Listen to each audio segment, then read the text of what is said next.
Hello दोस्तों, आज का हमारा टॉपिक है UP board solution class 12 biology chapter 4 वंशागत और विविधता के सिद्धांत का विस्तृत उत्तरीय प्रश्न का पार्ट 2 का वीडियो। दोस्तों, आज की वीडियो में हम इस चैप्टर का विस्तृत उत्तरीय प्रश्न का उत्तर लिखेंगे। आज का वीडियो हमारा पार्ट 2 का वीडियो है। वीडियो को करते हैं स्टार्ट। देखिए क्वेश्चन नंबर 2 हमारा क्या है। गुणात्मक विकल्पी यानी बहुविकल्पी से आप क्या समझते हैं? मानव में रुधिर वर्गों के प्रकार एवं उनकी वंशागत का वर्णन कीजिए। या फिर एबीओ रुधिर वर्ग का विस्तृत विवेचना कीजिए तथा उनकी वंशागत समझाइए। तो आइए देखते हैं इसका उत्तर। देखिए बहुविकल्पी यानी गुणात्मक विकल्पी हमारा हेडिंग है। बहुविकल्पी 3, 4 अथवा अधिक युग्म विकल्पियों का वह सेट है या समूह है जो समान जीन में उत्परिवर्तन के फलस्वरूप उत्पन्न होता है और सजातीय गुणसूत्रों में उसी बिंदु पथ पर स्थित होते हैं। वास्तव में बहुविकल्पी एक समान जीन की विभिन्न अभिव्यक्ति को प्रदर्शित करते हैं। उदाहरण देखिए, मानव में रुधिर वर्ग।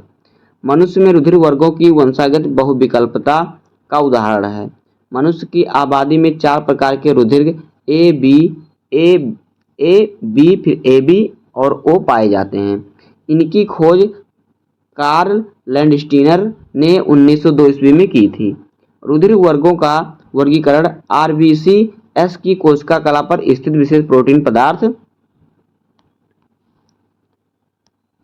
ग्लाइकोप्रोटीन पर निर्धारित होता है। इनको एंटीजन अथवा एग्लूटिनोजन भी कहते हैं। ये 2 प्रकार के होते हैं, ए तथा बी। देखिए, ए रुधिर वर्ग वाले व्यक्तियों में होता है प्रतिजन ए और फिर बी रुधिर वाले व्यक्तियों में होता है प्रतिजन बी। ए बी रुधिर वर्ग वाले व्यक्तियों में होता है प्रतिजन ए तथा प्रतिजन बी। ओ रुधिर वर्ग वाले व्यक्तियों में कोई प्रतिजन नहीं होता। मनुष्यों के रुधिर प्लाज्मा में इन प्रतिजनों के प्रति विशिष्ट प्रोटीन पाए जाते हैं। इन्हें प्रतिरक्षी या एग्लूटिन्स कहते हैं। ये भी 2 प्रकार के होते हैं। इन्हें एंटी ए तथा एंटी बी या बी द्वारा प्रदर्शित करते हैं। आगे देखिए, ए रुधिर वर्ग वाले व्यक्तियों के प्लाज्मा में होती है प्रतिरक्षी बी या बी रुधिर वर्ग वाले व्यक्तियों में प्लाज्मा में होती है प्रतिरक्षी ए या फिर स्मॉल ए बी रुधिर वर्ग वाले व्यक्तियों में प्लाज्मा में कोई प्रतिरक्षी नहीं होती। ओ रुधिर वर्ग वाले व्यक्तियों के प्लाज्मा में ए तथा बी दोनों प्रतिरक्षी होते हैं। निम्नांकित तालिका में से मनुष्य के विभिन्न रुधिर वर्गों में तथा उनमें पाए जाने वाले प्रतिरक्षी तथा प्रतिजनों को प्रदर्शित किया गया है। तालिका रुधिर वर्ग तथा उनमें पाए जाने वाले प्रतिजन व प्रतिरक्षी। देखिए रुधिर वर्ग इधर प्रतिजन है, उधर प्रतिरक्षी है। तो ए रुधिर वर्ग वाला देखिए प्रतिजन इसका क्या होता है? ए होता है। यह एंटी बी तथा बी या ए अल्फा प्रतिरक्षी होता है इसका। दूसरा होता है बी। दूसरा देखिए बी रुधिर वर्ग वाले का प्रतिजन क्या होगा? बी होगा। इसमें एंटी ए या फिर बीटा प्रतिरक्षी होगा। ए बी रुधिर वर्ग वाला देखिए प्रतिजन ए और बी होता है, इसमें कोई प्रतिरक्षी नहीं होती। और रुधिर वर्ग वाला देखिए कोई नहीं, इसमें प्रतिजन कोई नहीं होता था। इसमें एंटी ए तथा एंटी बी होता है, anti A plus anti B. आगे देखिए, ए बी और रुधिर वर्गों की वंशागति। तो देखिए बर्नस्टीन 1924 से 1925 ने ए बी ओ रुधिर वर्गों की वंशागत का पता लगाया। इनके अनुसार ओ रुधिर वर्ग वाले व्यक्तियों का जीनी संरचना होती है क्या? इस प्रकार से जीनी संरचना होती है इनकी। ए रुधिर वर्ग वाले व्यक्तियों की जीनी संरचना किस प्रकार से होती है? देखिए यहाँ पे ग्रुप ओ दिया है, तो यहाँ पे देखिए कि जीन की संरचना किस प्रकार से होती है। तो ए वाले की जीन की संरचना होती है क्या? एल ए ग्रुप या फिर एल ए ग्रुप। बी रुधिर वर्ग वाले व्यक्तियों की जीन संरचना किस प्रकार से होती है? एल बी ओ ग्रुप या फिर एल बी। ए बी रुधिर वर्ग वाले व्यक्तियों की जीन संरचना किस प्रकार से होती है? L B. इसका अभिप्राय है कि ए बी ओ रुधिर वर्गों की वंशागत के लिए लोकस पर 2 अन्य एलील ए व बी पाए जाते हैं। इनको बहुविकल्पी एलील्स कहते हैं। इन्हें ब्लड ग्रुप एल ए व एल बी द्वारा प्रदर्शित किया जाता है। इनमें से एलील ए तथा एलील बी ग्रुप के प्रभावी होते हैं, ब्लड के प्रभावी होते हैं। किंतु LA-LB एलिल सह-प्रभावी हैं, अर्थात एक साथ होने पर दोनों ही स्वयं को अभिव्यक्त करते हैं। एलिल A तथा LA की उपस्थिति में A प्रतिजन बनता है, एलिल B तथा LB की उपस्थिति में प्रतिजन B बनता है। एलिल A तथा एलिल B LA-LB की उपस्थिति में दोनों प्रतिजन A तथा B बनते हैं। केवल एलिल की उपस्थिति में LA-LB की अनुपस्थिति में कोई प्रतिजन नहीं बनता। ये देखिए एलिल है। और फिर ABO रुधिर वर्गों की वंशागति का चित्रात्मक निरूपण निम्न प्रकार किया जा सकता है। यहाँ पे देखिए आप चित्र में दूसरा नंबर देखिए, पहला नंबर देखिए क्या होगा। रुधिर वर्ग A के लिए समयुग्मजी पुरुष द्वारा O रुधिर वर्ग वाली स्त्री अथवा इसके विपरीत से विवाह करने पर इनकी संतानें A रुधिर वर्ग वाली होंगी या A रुधिर वर्ग होगा। दूसरा देखिए, रुधिर वर्ग B के लिए समयुग्मजी पुरुष द्वारा O रुधिर वर्ग की स्त्री से विवाह करने पर इनकी संतान B रुधिर वर्ग की होगी या होगा। तीसरा नंबर देखिए, A रुधिर वर्ग के लिए समयुग्मजी पुरुष द्वारा B रुधिर वर्ग की समयुग्मजी स्त्री से विवाह करने पर संतान AB रुधिर वाली होगी। चौथा नंबर देखिए, AB रुधिर वर्ग वाले पुरुष द्वारा AB रुधिर वर्ग वाली स्त्री से विवाह करने पर 25% संतान A रुधिर वर्ग की, 50% AB रुधिर वर्ग की और 25% B रुधिर वर्ग की होगी। अगला देखिए पांचवा नंबर, यहाँ पे आप इसकी चित्र भी देखते चलिए। पांचवा नंबर देखिए, विषम युग्मजी A तथा B रुधिर वर्ग वाले स्त्री एवं पुरुषों से उत्पन्न संतानों के चारों प्रकार के संतान 1:1:1:1:1 के अनुपात में उत्पन्न होंगे। छठा नंबर देखिए, अगर स्त्री व पुरुष के रुधिर वर्ग क्रमशः A, B तथा O हैं तो इनकी संतानें केवल A अथवा B रुधिर वर्ग की संभावना होती है।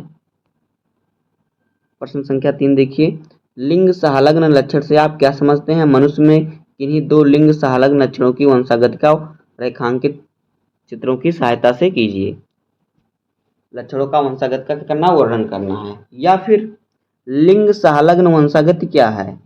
मनुष्य में लिंग सहलग्न लक्षणों की वंशागति का रेखाचित्र की सहायता से वर्णन कीजिए। या फिर मनुष्य में लिंग सहलग्न वंशागति का उदाहरण सहित विस्तृत वर्णन कीजिए। या फिर लिंग सहलग्न लक्षणों पर टिप्पणी लिखिए। तो देखिए क्वेश्चन किस प्रकार से पूछा है, यह वर्धानता क्या है? मनुष्य में वर्धानता की वंशागति का संक्षिप्त विवरण दीजिए।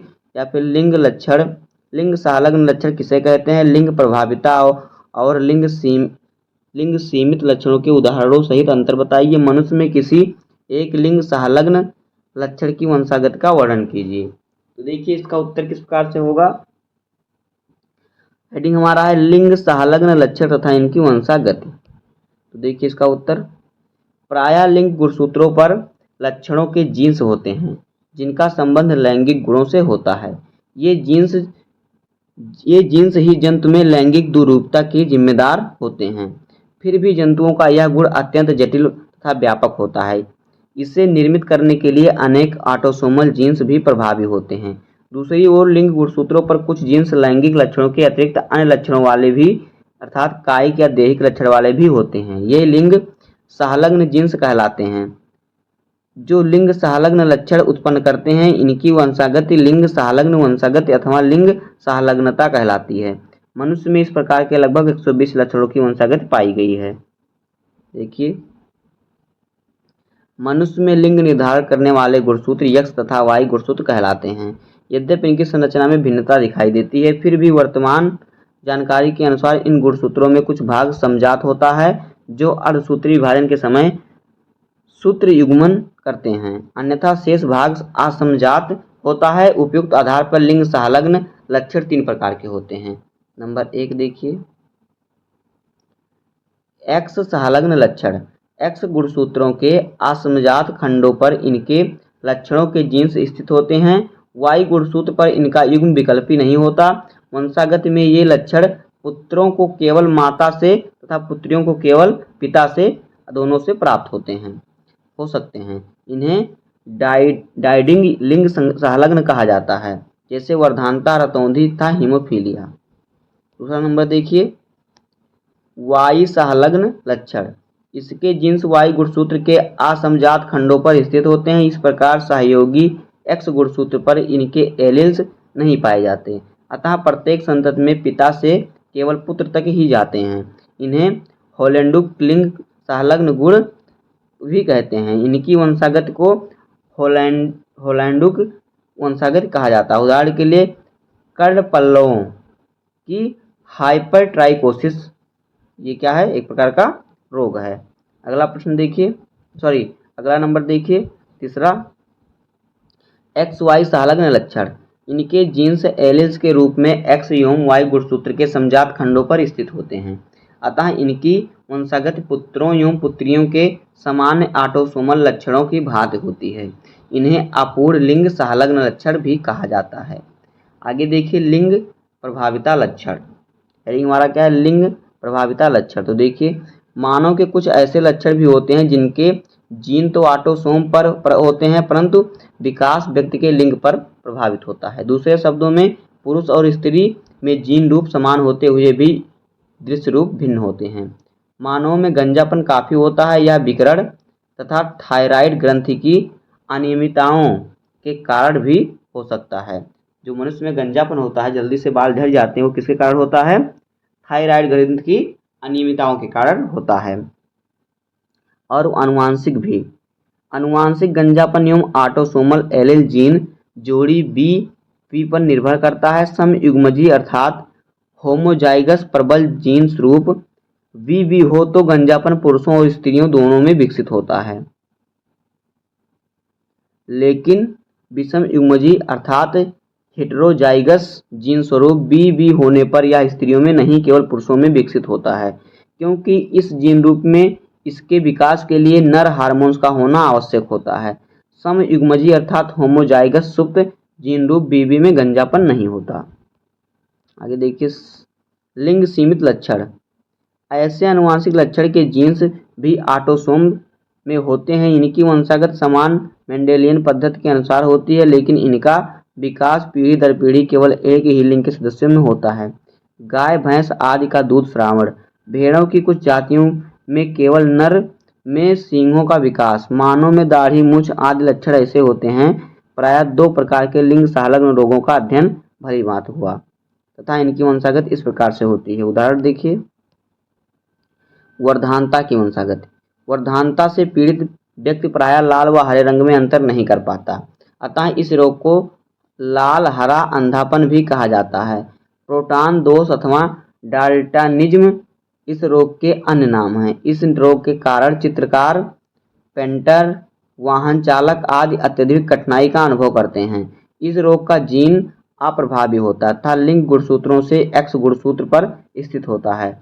वाई गुणसूत्र पर इसका एलील नहीं पाया जाता है। एक वर्धांत पुरुष और एक समान स्त्री की भी संतानें सामान्य होती हैं, परंतु पुत्रियों में एक्स गुणसूत्र पर पिता का वर्धानता का अप्रभावी जीन पहुंच जाता है, अतः ये इस जीन के वाहक का कार्य करती हैं। एक सामान्य पुरुष एक वाहक स्त्री के समान संतानों में केवल लड़कों में वर्धानता विकसित होती है तथा एक एक्स गुणसूत्र पर वर्धानता का जीन होने पर भी लड़कियों में भी यह रोग नहीं होता, परंतु ये वाहक कार्य करती हैं। एक अन्य स्थिति में एक वाहक स्त्री एक वर्धांत पुरुष के साथ सहवास करती है तो होने वाली संतान में आधे पुत्र वर्धांत व आधे सामान्य होंगे, आधी पुत्रियां वर्धांत व आधी वाहक होंगी। इस प्रकार निम्नलिखित निष्कर्ष निकाले जा सकते हैं। देखिए, अभी हमने ये सब आपको ऊपर के वीडियो में बताया है, वही सब है। आगे देखिए, स्त्रियां तभी वर्धांत होती हैं जब स्वरांधता के जीन XX गुणसूत्र पर स्थित होते हैं, क्योंकि वर्धानता का जीन अप्रभावी होता है और समान स्थिति में X गुणसूत्र पर इसका प्रभावी रोग रोकने वाला जीन होता है। केवल एक X गुणसूत्र पर वर्धानता का जीन स्थित होने से स्त्री केवल वाहक का कार्य करती है। पुरुष में X गुणसूत्र केवल एक ही होता है, अतः उसमें वर्धानता का जीन होने पर वर्धांत होता है। स्त्रियों में यह रोग लगभग 1 से 2% में होता है। उदाहरण देखिए, हीमोफीलिया। हीमोफीलिया एक लिंग संलग्न रोग है। इसके लक्षण लिंग क्रोमोसोम में संलग्न होते हैं और पीढ़ी दर पीढ़ी चलते रहते हैं। हीमोफीलिया रोग प्रायः पुरुषों में होता है, परंतु स्त्रियों द्वारा पुत्रों में पीढ़ी दर पीढ़ी पहुंचाया जाता रहता है। इस रोग के रोगी को चोट लगने पर रुधिर का थक्का नहीं बनता, रुधिर निरंतर बहता रहता है, यानी खून का थक्का नहीं बनता और खून निरंतर बहता रहता है, जिससे अधिक खून बहने से व्यक्ति की मृत्यु की संभावना होती है। आगे देखिए, हीमोफीलिया के जीन्स रखने वाली स्त्री का वाहक जब एक समान पुरुष से विवाह करती है तो उनकी संतानों में पुत्री समान अथवा हीमोफीलिया की वाहक होती है। देखिए, जिस स्त्री को हीमोफीलिया होता है वो किसी समान पुरुष से अगर विवाह करती है तो उसकी जो संतान होती है पुत्री, वो हीमोफीलिया की वाहक होती है। इनमें यह रोग नष्ट नहीं होता क्योंकि हीमोफीलिया के जीन्स अप्रभावी होते हैं, किंतु पुत्र में हीमोफीलिया रोग के लक्षण हो सकते हैं, पुत्र वाहक नहीं हो सकता। दोनों जीन्स हीमोफीलिया के होने पर स्त्री प्राय जीवित नहीं रह सकती, फिर भी उससे संभावित संतानों में लड़के सभी हीमोफीलिक होंगे, किंतु ये भी लड़कियां वाहक होती हैं। आगे देखिए, बस दोस्तों इस प्रकार से हो जाएगा विस्तृत उत्तरीय प्रश्न। उम्मीद है कि आपको वीडियो पसंद आया होगा। अगर आपको वीडियो पसंद आया हो तो वीडियो को लाइक कर दीजिएगा, चैनल पर नए हैं तो सब्सक्राइब कर दीजिए। मिलते हैं किसी नेक्स्ट वीडियो में, तब तक के लिए धन्यवाद। जय हिंद।